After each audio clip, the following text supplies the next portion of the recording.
आप सभी शिक्षक साथियों को मेरा नमस्कार। साथियों, म्यूचुअल ट्रांसफ़र को लेकर के एक बड़ी अपडेट आ रही है। काफ़ी लंबे समय से जो है म्यूचुअल ट्रांसफ़र की मांग की जा रही थी कि जो है बार-बार अपडेट कराने के बाद भी जो है म्यूचुअल ट्रांसफ़र शुरू नहीं हो पाए हैं। कभी मानव संपदा पोर्टल पर जो है मोबाइल नंबर, पद नाम एवं कई सारी चीज़ें अपडेट कराने के लिए कई बार आदेश आए, लेकिन म्यूचुअल ट्रांसफ़र की प्रोसेस स्टार्ट नहीं हो पाई है। अब आखिर जो है एक नया आदेश प्रेषक में उत्तर प्रदेश बेसिक शिक्षा परिषद प्रयागराज की ओर से जारी कर दिया गया है। तो साथियों, प्रेषक में उत्तर प्रदेश बेसिक शिक्षा परिषद प्रयागराज की ओर से म्यूचुअल ट्रांसफर के संबंध में एक महत्वपूर्ण आदेश आज जारी किया गया है। तो आइए देखते हैं इस महत्वपूर्ण आदेश को और क्या कुछ अपडेट इसमें रहा है उसको भी देखते हैं। यहाँ पर आप देखें, प्रेषक में सचिव उत्तर प्रदेश बेसिक शिक्षा परिषद प्रयागराज की ओर से ये आदेश जारी हुआ है। सेवा में समस्त जिला बेसिक शिक्षा अधिकारी उत्तर प्रदेश को, और डेट यहाँ पर है आज की ही 6/3/2025। विषय शैक्षिक सत्र 24-25 में बेसिक शिक्षा परिषद के अधीन संचालित विद्यालयों में कार्य शिक्षक शिक्षिका के अंतर जनपदीय पारस्परिक स्थानांतरण के संबंध। जी हाँ, ये जो है अंतर जनपदीय म्यूचुअल ट्रांसफर के संबंध में आदेश जारी हो चुका है।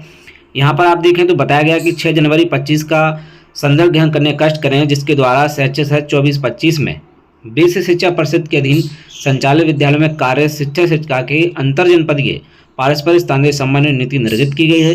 सांसदीय दिनांक 6 जनवरी 2025 द्वारा शैक्षिक सत्र 24-25 में परिषदीय शिक्षक शिक्षिकाओं के अंतर जनपदीय पारस्परिक स्थानांतरण के संबंध में निम्नलिखित नीति निर्गत की गई है।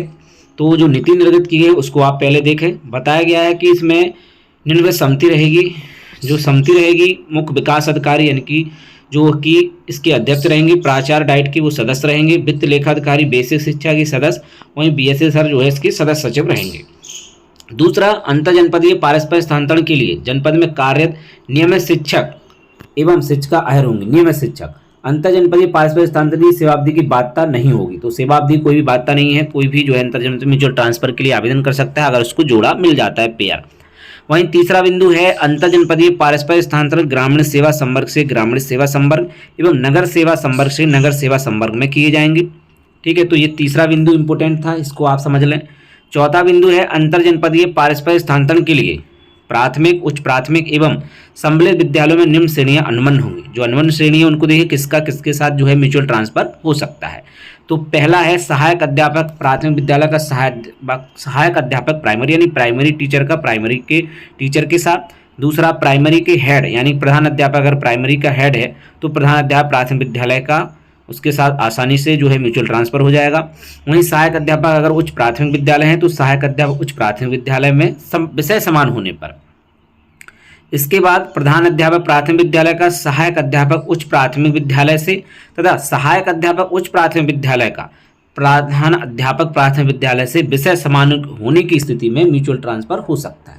इसके बाद प्रधान अध्यापक उच्च प्राथमिक विद्यालय का प्रधान अध्यापक उच्च प्राथमिक विद्यालय से म्यूचुअल ट्रांसफर हो जाएगा। तो यहाँ पर ये बड़ी अपडेट है। प्रधान अध्यापक जो है प्राइमरी हेड जो है उनका जो है उच्च प्राथमिक के सहायक से जो है म्यूचुअल हो जाएगा। वहीं सहायक अध्यापक अगर उच्च प्राथमिक हैं तो उनका प्राइमरी के हेड से म्यूचुअल हो जाएगा। वहीं पांचवा बिंदु है शिक्षक एवं शिक्षिका जिनके विरुद्ध कोई अनुशासनात्मक कार्रवाई गतिमान हो को अनुशासनिक कार्रवाई समाप्त होने के पश्चात परस्पर कार्यमुक्त किया जाएगा। तो अगर किसी के खिलाफ कोई कार्रवाई चल रही होगी तो उनका म्यूचुअल ट्रांसफर फॉर्म वो फिल कर दें, लेकिन जो है ट्रांसफर तभी होगा जब वो कार्रवाई समाप्त हो जाएगी। वहीं शिक्षक और शिक्षिका द्वारा उपलब्ध कराएगा अभिलेखों के सत्यापन में अभिलेख फर्जी कूटरचित पाए जाने पर संबंधित शिक्षक विरुद्ध नियमानुसार विधिक कार्रवाई की जाएगी। सातवां बिंदु, शिक्षक शिक्षिका की स्वेच्छा के आधार पर अंतर जनपदीय पारस्परिक स्थानांतरण के फलस्वरूप स्थान जनपदीय उसी विद्यालय में जहां से पारस्परिक सहमति से जोड़ा बना हो के लिए अनिवार्य कार्यमुक्त किया जाएगा। तो विद्यालय जो है म्यूचुअल ट्रांसफर होंगे। जी हाँ, विद्यालय से विद्यालय होंगे। आप किसी जनपद में जिस विद्यालय में होंगे और जो दूसरा आपका साथी है वो जिस विद्यालय में होगा, एक दूसरे का विद्यालय बनेगा। जिले पर आपकी ज्वाइनिंग होने के बाद आपको उसी विद्यालय में डायरेक्ट भेजा जाएगा, इसलिए आपको कोई भी विद्यालय दूसरा अलॉट नहीं होगा। सेम टू सेम विद्यालय एक दूसरे के बदलेंगे। अगर झांसी जनपद से कोई टीचर जा रहे हैं जालौन, तो झांसी जनपद में जो टीचर जिस विद्यालय में कार्यरत होंगे जालौन वाले टीचर को उसी जनपद में आना होगा। इसी प्रकार से प्रोसेस रहेगी और सभी जनपदों में इसी प्रकार की प्रोसेस अपनाई जाएगी। आठवां बिंदु, शिक्षक शिक्षिका पदोन्नति पद पर जिस जनपद हेतु अंतर जनपदीय पारस्परिक स्थानांतरण के आवेदन किया जा रहा है उस जनपद उनकी मौलिक नियुक्ति तक पदोन्नति दशा में ही अहर होंगे। यानी कि जो हेड वाला मामला था कि आप किसी जनपद में प्रमोशन आपका हो गया था और आप हेड बन गए थे, दूसरे जनपद में आप जाएंगे, वहाँ पर आपसे भी सीनियर हैं और उनका अगर प्रमोशन नहीं हुआ है तो आपका ट्रांसफ़र कैंसिल माना जाएगा। ये बात भी जो है पहले जो पिछली बार ट्रांसफ़र हुए थे उसमें ये समस्या आई हुई थी। 9वां बिंदु, शिक्षक और शिक्षिकाओं की ऑनलाइन आवेदन पत्र की स्वप्रमाणित छायाप्रति को आवेदन की अंतिम तिथि के पश्चात बीएसए सर्किट के जो है कार्यालय में निर्धारित समय सारणी के अनुसार जमा करना होगा। तो 9वां बिंदु स्पष्ट है। 10वां देखिएगा, शिक्षक या शिक्षिका द्वारा वेबसाइट पर वांछित अभिलेख अपलोड किए जाने का दायित्व स्वयं उनका होगा। संबंधित द्वारा त्रुटि की जानी स्थिति में उनके द्वारा प्रस्तुत प्रत्यावेदन में विचार नहीं किया जाएगा। 11वां बिंदु, निर्धारित प्रक्रिया अनुसार आवेदन पत्र सबमिट करने के उपरांत ही पूर्ण माना जाएगा, अन्यथा की स्थिति में आवेदन पत्र निरस्त माना जाएगा। अंतिम रूप से सबमिट किए गए आवेदन पत्र में किसी भी स्तर पर किसी प्रकार का संशोधन अनुमन नहीं होगा। वहीं 12वां, अंतर जनपदीय पारस्परिक स्थानांतरण के उपरांत संबंधित जिला बेसिक शिक्षा अधिकारी द्वारा मानव संपदा पोर्टल पर 7 दिवस के अंदर स्थानांतरित शिक्षकों के विवरण को अपडेट किया जाएगा। तो ये चीज़ है, अगर ट्रांसफ़र होने के बाद जो है 7 दिवस के अंदर अपडेट कर दिया जाएगा। वहीं अंतर जनपदीय पारस्परिक स्थानांतरण की समस्त प्रक्रिया एनआईसी के पोर्टल से होगी। अंतर जनपदीय पारस्परिक स्थानांतरण स्कूल टू स्कूल होंगे, यहाँ पर भी फिर से लिखा गया है स्कूल टू स्कूल होंगे। अंतर जनपदीय पारस्परिक स्थान हेतु तकनीकी प्रक्रिया एवं समय सारणी राष्ट्रीय सूचना विज्ञान के उत्तर लखनऊ से विचार विमर्श के उपरांत सचिव उत्तर प्रदेश विषय परिषद द्वारा निर्धारित किया जाएगा। वहीं 16वां बिंदु, अंतर जनपदीय स्थानांतरण फलस्वरूप स्थानांतरित शिक्षक शिक्षिकाओं को ग्रीष्मकालीन अवकाश में कार्यमुक्त एवं कार्यभार ग्रहण कराया जाएगा। तो ग्रीष्मकालीन अवकाश में जो है इनको कार्यभार ग्रहण कराया जाएगा। एक बार स्थानांतरित हो जाने उपरांत किसी भी शिक्षक को अपना आवेदन वापस लेने की अनुमति नहीं दी जाएगी। चूँकि शिक्षक जनपद कैडर है, इसलिए स्थानांतरित शिक्षकों को जनपद की वरिष्ठता सूची में सबसे नीचे रखा जाए जहाँ वे कार्यभार ग्रहण करेंगे। वहीं देखिए जो समय सारणी है वो उसको किस प्रकार से संपादित की जाएगी उसको आप देख लें। बीएसए स्तर से जो है मानव संपदा पोर्टल शिक्षकों की नियुक्ति यथा पदनाम, जन्मतिथि, मोबाइल नंबर, नियुक्ति तिथि आदि विवरण को 10/3/2025 तक अपडेट किया जाएगा। उसके बाद जो है डाटा 11 तारीख से 25 तारीख के मध्य जो है डाटा पहुंच जाएगा। इसके बाद ऑनलाइन रजिस्ट्रेशन की तिथि जो है 1/4/2025 से 11/4/25 यानी कि अप्रैल माह में जो है प्रथम तारीख से लेकर के 11 तारीख तक जो है रजिस्ट्रेशन कराया जाएगा। इसके बाद प्रिंट आउट जमा किया जाएगा 15/4/25 तक। इसके बाद देखें आवेदन की पात्रता अपात्रता के संबंध में बीएसए सर द्वारा जो है खंड विकास अधिकारी को सत्यापन हेतु आवेदन पत्र उपलब्ध कराया जाएगा 16/4/25 से 20/4/2025 तक। इसके बाद जो है इस पर जिला स्तरीय समिति बैठक होगी वो 21/4/25 से 25/4/25 तक। इसके बाद शिक्षक द्वारा आपसी सहमति से ओटीपी के माध्यम से जोड़ा बनाए जाने की कार्रवाई 26/4/25 से 10/5/25 तक और स्थानांतरण आदेश निर्गत किया जाएगा 15/5/2025 में।